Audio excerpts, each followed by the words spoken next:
Hi, everybody. Earlier today, I was attending a luncheon where the guest speaker was Commissioner John King, and it was by the LAAIA, the Latin American Association of Insurance Agents, Atlanta chapter.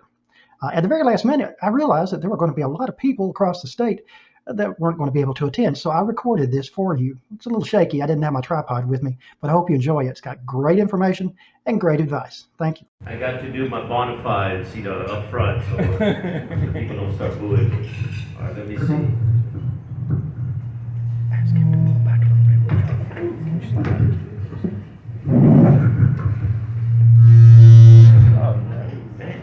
If my wife was here, she'd be giving me a hard time. Thank you for allowing me to come back to speak to you. I really enjoyed this organization. You guys have been, from the very early days of me being the Commissioner of Insurance, you shared the opportunity to come and chat with you, to learn from you, to help us build a troubled agency, and to make sure that we were listening to those voices with that little accent que traemos a nuestra comunidad. Thank you all, because you all are addressing an incredible need in the marketplace in Georgia to be able to go and offer products and expertise to the Latino market. People don't realize this is a challenge. This is hard. I mean, because most of the time you're spending educating your consumer about what you're selling. When I go and travel around Georgia and people try to talk to people about insurance, and then you go to Dalton and says, oh yeah, that's a tax that I have to pay so I can do business. And so you're having to build that knowledge base about what are you buying. And it's hard to visualize if you can't touch it, if you can't feel it. What are you selling when you're offering insurance? And so trying to build into, and it's hard because in our culture it's not innate, the idea of risk management. We come from cultures and countries from around the hemisphere that when you take a loss, you dust your knees, you get back on your feet, and you start from scratch. And you're having to sell this idea that you don't have to start from scratch. There's this product that will help you manage your risk. And you all are fulfilling that incredible part of this marketplace. As you can imagine, Georgia's becoming quite an exciting marketplace. You got places like Dalton, 51.6% Latino. Highest rate of Hispanic business openings, Hispanic women. And people start to pay attention. And it's not just me speaking, Spanish and being your advocate, but it's becoming, people are starting to hear that we are an integral part of Georgia's success. And so you're finally getting the recognition of that. And so I really appreciate the opportunity to come and chat with y'all and kind of give you all a highlight of what the reason we're running like a bunch of maniacs is the legislature's in session today. And for the next, and Mark Twain had this saying, is the most dangerous days of people's lives is when the legislature is in session, because your property and your lives are at risk. And so I spend a lot of time trying to explain to legislators who have great ideas about the cost of those ideas on the consumer. Ideas are great, but when you have to interpret what is the cost to the consumer, how much is this idea going to cost? A lot of people don't like to go into the cost. And a lot of times when it comes to when it deals with insurance, they are not talking to their agents. They're not talking to folks who are living in the space like you all are. And so what you all are doing in this organization is one of a few organizations who are in the process of trying to educate consumers. And so I'm encouraging legislators, when they have a good idea about insurance, talk to an agent. Talk to somebody that understands, that can help you describe what the implications. Is there truly a benefit, or is it a solution in search of a problem? Because I end up spending a lot of time trying to kill dumb ideas. There's a lot of dumb stuff that comes up. What if we do this mandated coverage? Great idea. How much is it going to cost the consumer? Are you prepared to describe to the consumer that they're going to have to pay for this great idea. It has some dubious benefits. And so I want to talk to you all a little bit about the priorities. One of the challenges that we are describing, that you all share with me and other organizations, is the state of torts. And most people have no idea what, when you say tort reform, they get glassy eyed. To us, it's almost torta. You might as well be talking about a sandwich. And so what we have to describe it into plain language that a consumer would understand. And what we're trying to describe is fairness and lawsuit reform. I don't want to advocate for the ability of somebody not getting their fair day in court. That is sacrosanct in our country. As a former police chief, as a former police officer, I know that everybody deserves their fair day in court. And I don't want to even get close to threatening that thought process. But right now, commercial auto, if any of you all are operating commercial auto, Georgia is only one of 4 states in the nation that allows direct action, where you can sue the trucking company and then also name their carrier as a named defendant in a lawsuit. And so guess what? Commercial, insurance companies are saying, we're walking away from Georgia. We've been taking 10 years worth of losses, we're walking away. That does not make, our economy dramatically changed after COVID. Everybody's now getting their products delivered to their homes. It requires a CDL driver, a company that drives and delivers those products to our homes. And if we don't have enough carriers, our costs are going to go up. Because basically, only super large carriers will be able to compete in this state.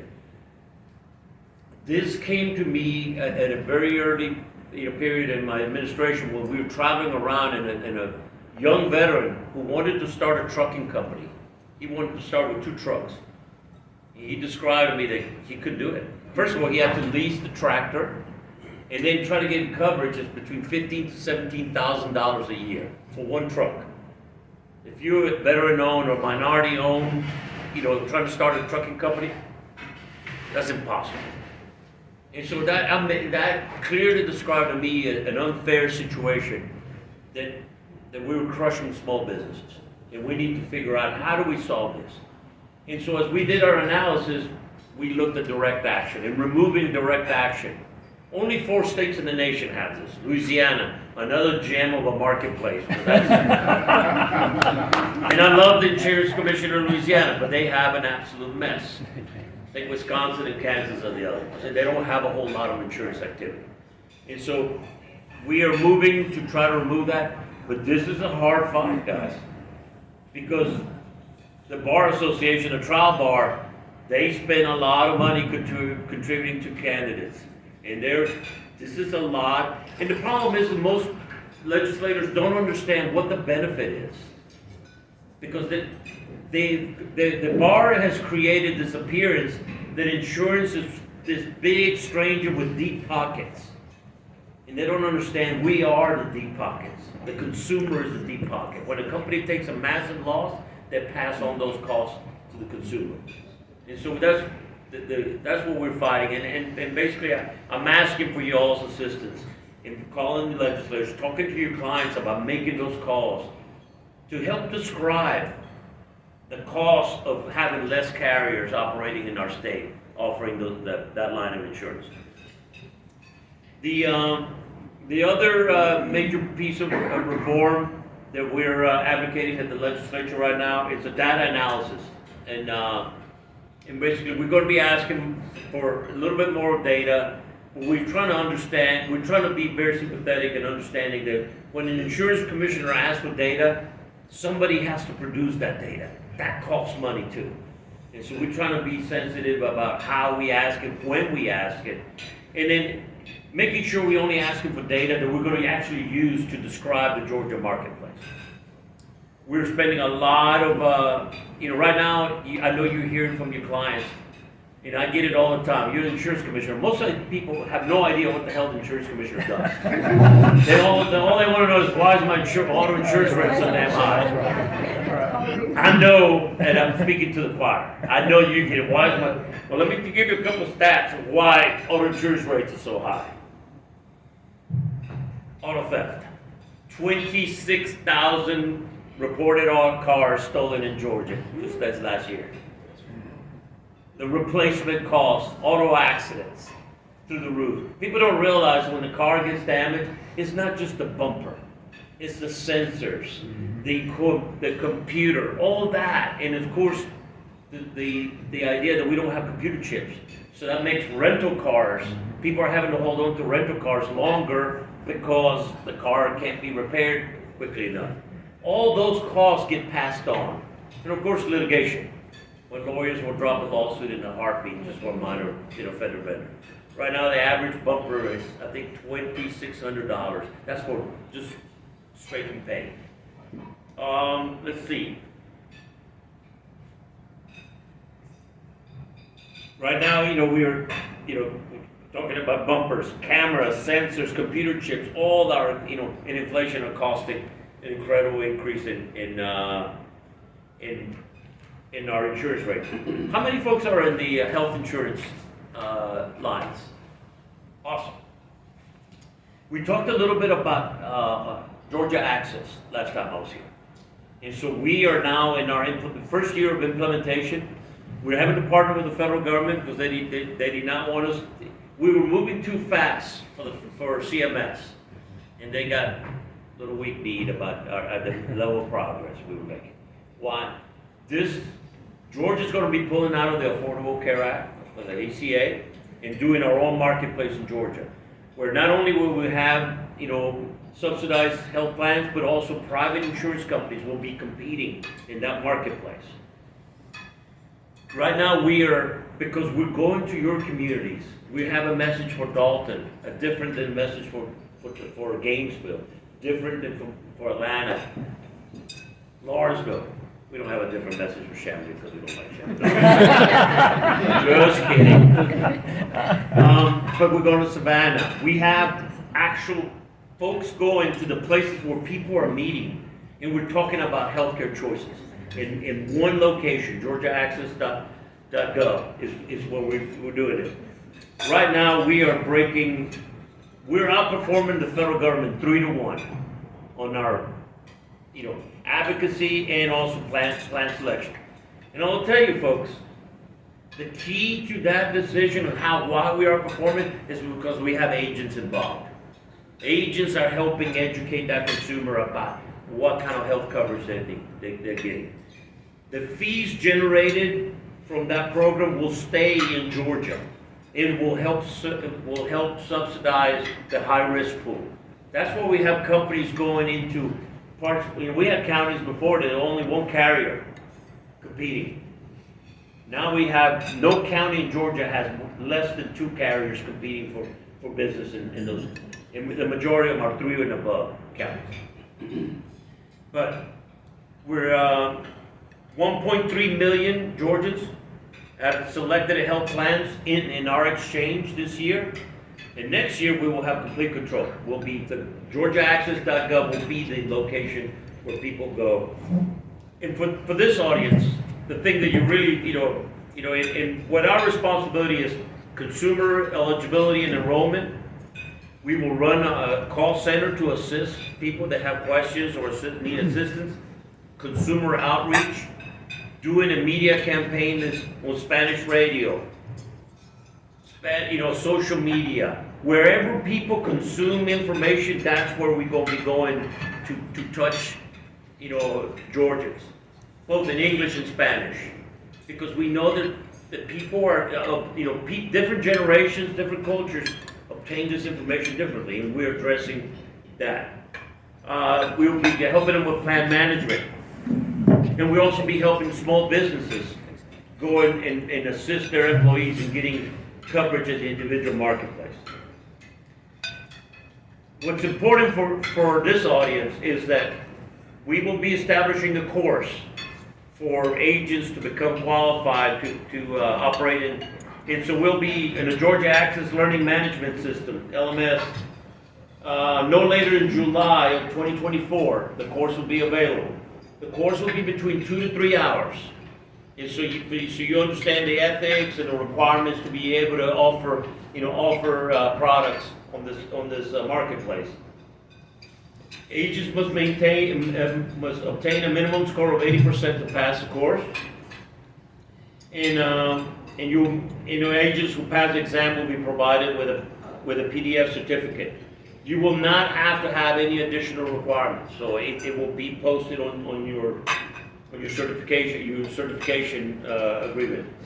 But I guess with that, I will pause and take your questions, because I want to make sure of course, I planned this perfectly so you'll be eating, so you will not ask me all the Just kidding. But again, thank you all for allowing me to come and chat with you all today. But I just want to give you a highlight of the things that we really focus in our agency. I'll pause now and take your questions. Commissioner, if I could make a comment, if Sure. I could do that. So I have an opportunity to have purview into lots of states, right? It's just an opportunity I have. And I've worked in insurance in 36 states, been and met with insurance commissioners, all this kind of stuff like that. I look at states like California. I look at challenge markets like Louisiana and Florida. You don't understand how good you have it. And we've not always had it great in Georgia, by the way. But you do not understand how good you have it. Are you trying to rile us up? I'm trying to rile you up to have this man leading our insurance department, right? And he is surrounded by guys like Steve Manders, who I've known for 20, 30 years, who's a great guy, right? And so we are grateful that he came out today. I'm not really involved in the association, although I'm very glad to be here. But thank you for coming out, and thank you for the way you have looked at this from a business environment.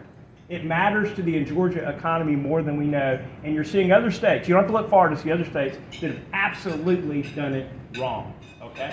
So that's my comment. Well, thank you so much. I know up front that I don't have the expertise. I haven't been in insurance. I'm a soldier. Yes. I'm a lawman. But I'm not afraid to come and ask the folks in this space, how can we do this better? I mean, yeah, we hold your licenses. We issue your licenses. But I'm also accountable to you all. There's only 11 commissioners of insurance across the nation who are elected. And honestly, I like that, because if I don't do my job, you toss my butt out. That's the way it should be. You're accountable to your consumers. You're accountable to your companies. Why should government officials be accountable to them? And so, we have a problem set. No, Georgia will not be able to continue being the #1 state to do business. We've been the #1 state to do business for 10 years. If we don't have an incredible opportunity for people to be able to obtain affordable health, coverage on all lines of insurance. That's right. And people don't realize every successful company, every successful enterprise in our state has to have somebody managing risk for them. And so it requires the expertise that you have in this room to be able to make them, so they can focus on doing business instead of worrying about, am I covered? And that's, this is an incredible industry. There's an incredible opportunity for growth, especially in the Latino market, because that's probably one of the areas that there's the greatest opportunity. And you all have done a great job with this chapter, but I encourage you to continue recruiting, to recruit folks that don't know that there's an incredible opportunity in insurance. We're hiring. We're going to schools to try to get, if you have a financial background, if CPAs, you want to come and be a regulator for a couple of years and then go turn your loose back into the market, there's an incredible opportunity here. And so we have to go where the market takes us. Because the government is not always the best solution to I will tell you that. Coming from Mexico, we know that the government is not. Yes? John, what's the commission's stance on SB 186 and where's it at? What's SB 186, brother? The landowner for tort reform in Georgia? Oh, the premise liability? Yeah. I started, I'm the only constitutional officer that's been talking about tort reform now for 2 years. It's gotten very lonely out there because there's a lot of politicians terrified of the bar. You know what? I went after direct action as the easiest, as the most abusive and most coercive, piece of tort reform that I thought would be the easiest one. I'm trying to create momentum. And so, direct action was the easiest one. But it's been an uphill battle. Premise liability is a close second. Because what's causing, I saw this in the south side of Atlanta first. But when I was an Atlanta policeman, I never worked north on North Avenue. I worked East Lake Meadows, I worked Southeast East Atlanta. And what happens is when people can't afford coverage because they're afraid that if something happens in their parking lot of their store, they're closing the store. That means that those folks have to drive farther. And a lot of pundits like to call food deserts. At first it took me a while, what the hell's a food desert? You're having to drive farther to go get your groceries. You're having to drive farther if you forgot to pick up milk. You're having to, and that's hurting communities that need the most amount of help. And it also is crushing entrepreneurs, people that want to start a business, they can't afford, commercial coverage. That's not good for our society. And so I'm an advocate for that. The next one behind that, we're going to have to do something about medical malpractice again, because OBGYN docs are they having to pay $100,000 for a policy for 1 year. Imagine with all that student loan debt of graduating from medical school. So they're picking other states to practice. And that's hurting Georgians. And so those are the big three priorities. But yeah, I'm a supporter of this. I've been the only supporter of this. It's kind of gotten lonely. The governor wants more data. And because they're politicians who are not in this space are having to write a big check on the political capital. And they're afraid. And I understand that. I'm not trying to take care of insurance companies. I'm trying to stabilize the market. A stable market is good for all Georgians. So you have predictable rates of losses, and then you can actually manage your portfolio. And so for me, it's an easy choice. I have to stabilize the market. Other politicians are very risk averse. Because the lawyers always have an incredible narrative. There's always going to be a bus full of nuns that got crushed. There's always be an anecdote, a horrible anecdote out there, or something horrible happening, and the big bad insurance company that doesn't want to pay. We tend to be data centric. Well, look, these are the losses. This is the portfolio. This is the book. The losses in the book. We have to fight this narrative with another narrative. And that's why insurance companies have been very reluctant to give me data so I can tell the narrative of what happens when we have less carriers, when we have less companies writing, coverage. The market starts tightening up, and that's what we're seeing now, especially in the reinsurance marketplace. So I hope I answered your question appropriately. Any other questions? Yes, sir. Just want to thank you again for coming out and spending time here. I know your schedule has got to be extremely busy, and we're very appreciative of it. I just wanted to piggyback and let you know that you're not going to be alone too much longer. We're formalizing a legislative committee here. Who's going to be our chair? So we're going to definitely be coming to you for guidance and identifying issues that we need to be tackling together, and collectively we might be asking for data, information as well. So know that you're going to have a partner well, thank you. in crime. I will tell you. Really, but I thank you for that.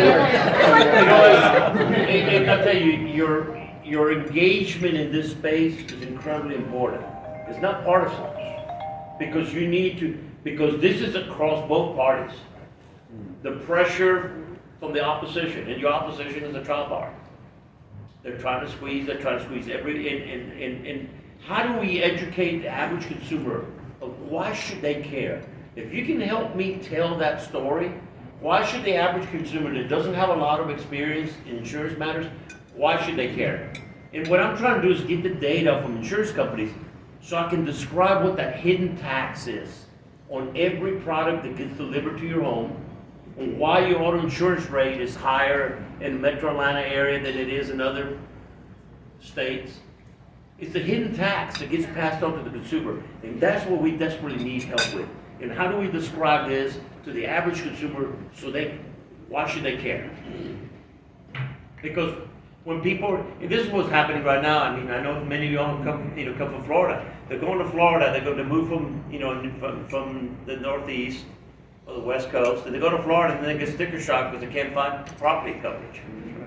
So then they start looking at South Carolina, Georgia, Tennessee. We love the South, but yeah, when you go into the insurance of last resort, it's not a good feeling. When the carrier tells you, look, we're going to give you insurance, but we're not going to pay your claim.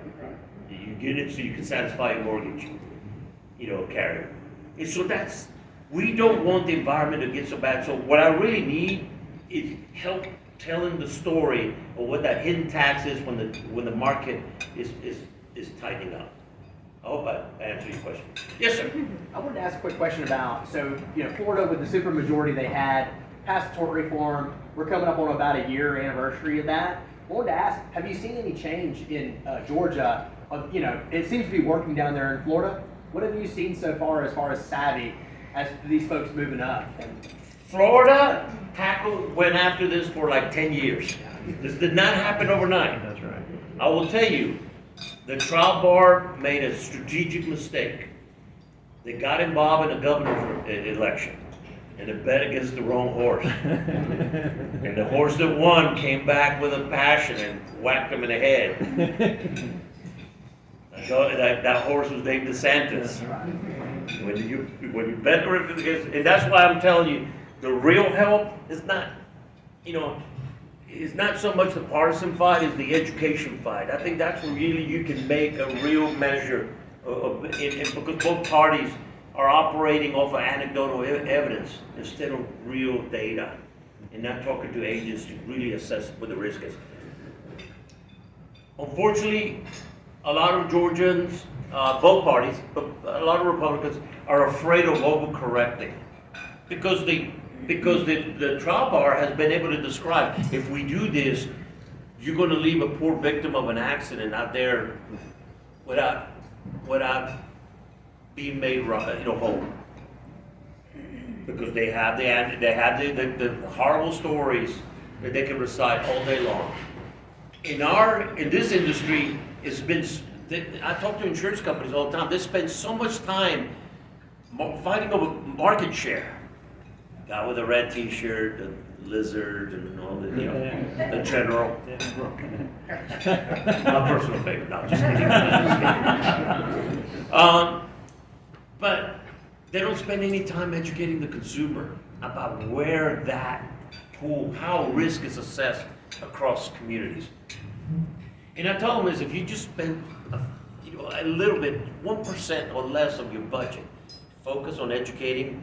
I mean, I just described Augusta, Richmond County, Georgia, gets $17 million worth of premium tax for their community to spend. Imagine what Dunwoody or Brookhaven or Sandy Springs is. It's all based on population. This industry generates an incredible amount of premium tax on behalf of communities. You need to be armed with that information, so when you're talking to your city council or your legislature, you're providing the value that this industry is providing in supporting your local community. And the original thoughts on this premium tax was to use on improving fire departments, putting pressurized water to lower property insurance rates.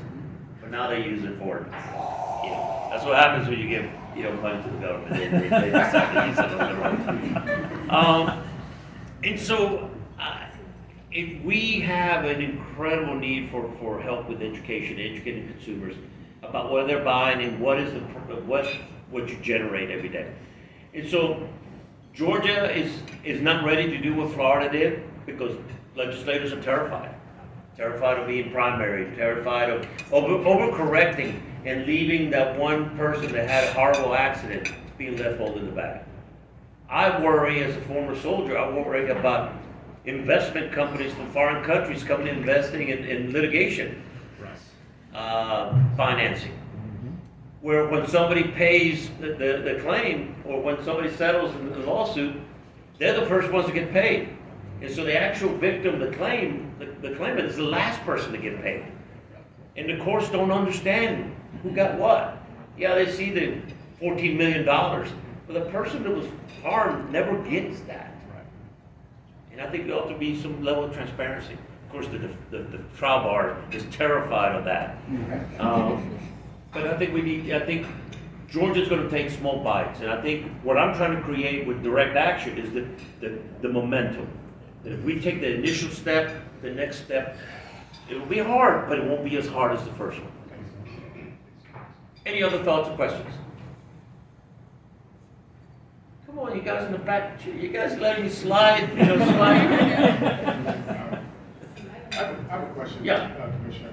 Jose Aponte, as you know, the president of this chapter. As a commercial insurance broker, Georgia is one of the states in the United States that has implemented a very strict guideline on how brokers and agents should be issuing certificates of insurance, which I'm in favor of. Totally. If you could provide some color and background, what was the causation for that? I will tell you, initially we had a tremendous amount of fraud, and that we had to tighten up. Anybody that provides a coverage for construction, workers' comp, we have a big problem there. And we tighten up, and what I want to do, I want to start looking at how do we loosen up some of that, but also give you all access, or give construction companies access to a website that you plug in a certificate number, and it will tell you right off the bat, good or bad. A quick reference. Because what's happening, people are providing a certificate number so they can get a contract. And then either they drop the coverage immediately, or the certificate is no good. And then as soon as there's an injury, then there's somebody there left holding the bag. And so, really worried. And a lot of this is because the tremendous amount of growth going on in Georgia. And I hate to say it, we're still number 2 in the nation for fraud.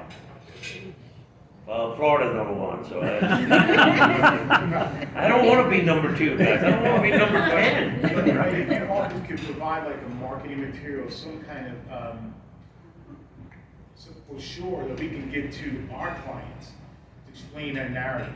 All right, And that we'll way work on that. Yeah, and then we can then give it to the contractors. We get a lot of pushback for that.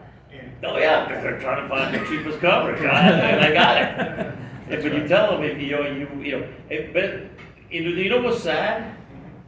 Number 1 tip for certificate fraud, for any form of fraud in insurance, does not come from consumers. It comes from you guys. that's right.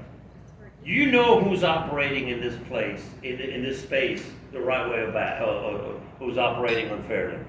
And so I continue needing, you'll see the bulletins from our office. We put in a lot of folks in jail on every line of insurance. And that's the only way we're going to put a dent in this.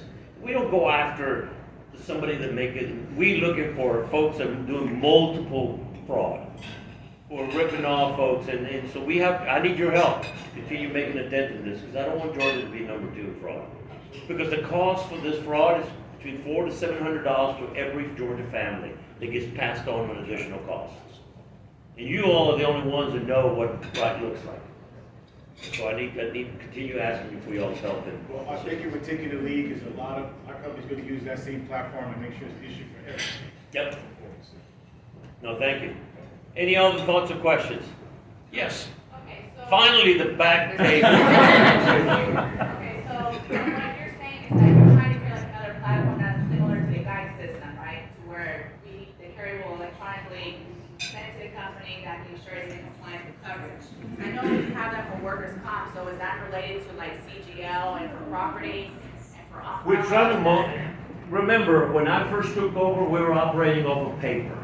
Okay. All right, so I want to manage y'all's expectations. They were stealing the Wi-Fi from the Secretary of State's office below us. I should say steal. And so we're now moved all our processes to electronic. Your certificates, your licenses, all that. We now do the tests for insurance agents in Spanish. All those we've been generating as quickly. I mean, the idea came from this chapter, to how do we move forward? Because we need more agents. We need more agents that can speak in Spanish, that can go and address the needs in the marketplace.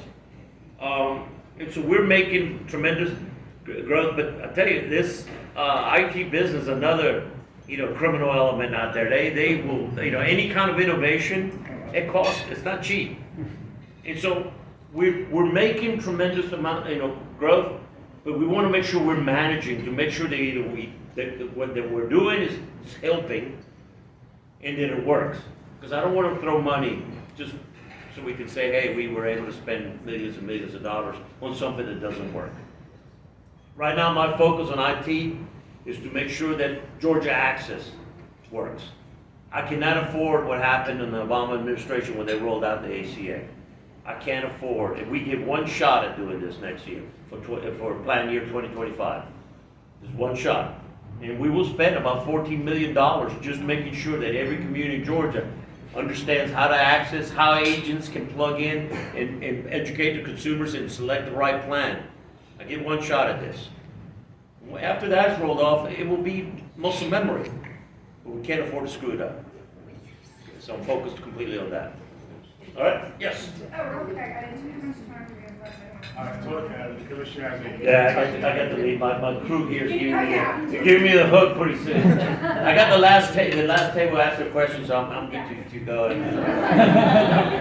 Just real quick, and circling back to tort reform, because like my husband is an agent in Dawsonville, and it really is something in our household that comes up on a regular basis. I know at the beginning of the year, during the eggs and whatever meeting that Yep. Jim had, it kind of got quieted, for lack of a better word, and then it seems like recently it's resurfaced. So I'm just trying to wrap my brain, where are we exactly with the reform bill? Because if we're gonna try to encourage people to It's take a great action, question. I I don't will know tell where you, we're at. I had the governor on our supporters. But the governor wanted to make sure that we had the data so we could describe to the consumer why should they care. To make sure that politicians knew this is the cost. And I'll tell you, it's our fault, this industry. Nobody wanted to work on priorities. I want this, I want this, I want tort, I want direct action, I want premise liability, I want phantom damages. Nobody wanted to set a priority list. And nobody, and insurance companies did not want to share the data so we could tell the story of why should consumers care. So that's what the governor says, hey, if I can't describe why should consumers care, we're going to step back and give the data so we can then tell the story. It's not a dead issue. Now, the lieutenant governor decided, hey, I agree, John, let's try to get something done. And so direct action and premise liability are the things that are right now in the hot. But honestly, is folks not understanding that there's not going to be a Florida where we're going to deal with everything in one pot. Right. We're going to have to take an appetite, Mr. President. And the things are possible, the things are politically, viable for both parties, because both parties are scared of this. It's not just Republicans and Democrats. Democrats are under a tremendous amount of pressure. Because child bar spends a lot of money supporting, they don't care about party. They spread money for both parties. And so we got to get our act together on describing a set of priorities that will give us the quickest, the best benefit, and understanding that it's going to take several years to get it done. And so the governor says, all right, if you guys can't give me a list of priorities, let's get some data so we can make some informed decisions. Yes? Is there a date that list of data has to be provided by? We're coming up, the bill's being passed, they will give us the authority to go and ask for the data.